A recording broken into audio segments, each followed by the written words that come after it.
اس نے کہا کہ ایوری تھنگ از گاڈ، ہر چیز یہ خدا ہے. جیسے ابن عربی نے کہا تھا، نقل کفر کفر نباشد، اس نے کہا تھا وَمَا الْكَلْبُ وَالْخِنْزِيرُ إِلَّا إِلَٰهُنَا، یہ کتا یہ خنزیر نعوذ باللہ یہ بھی ہمارا رب ہے. جس کے عقیدے کو وحدت الوجود کا نام دیا گیا.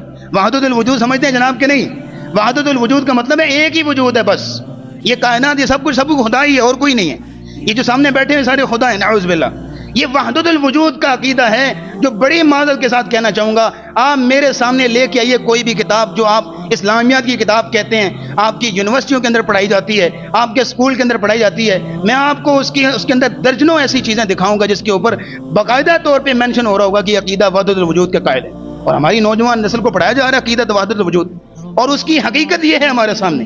اگر عقیدہ وحدت الوجود نہیں پڑھایا جا رہا ہوگا نا کسی کتاب کے اندر اسلامیات کی، تو کم از کم اس میں عقیدہ وحدت الوجود کو ایجاد کرنے والوں کی صفات ضرور پڑھائی جا رہی ہوں گی، ان کی محبت دلوں کے اندر ضرور ڈالی جا رہی ہوگی. یہ پینتھیزم، آپ کو پتہ ہے پینتھیزم سکھایا جا رہا ہے کہ ہر چیز ہی خدا ہے، ایوری تھنگ از گاڈ. یہ سب سے بڑا اور بھیانک شرک ہے کہ شرک فی ذات، اللہ کی ذات کا حصہ کسی کو قرار دینا.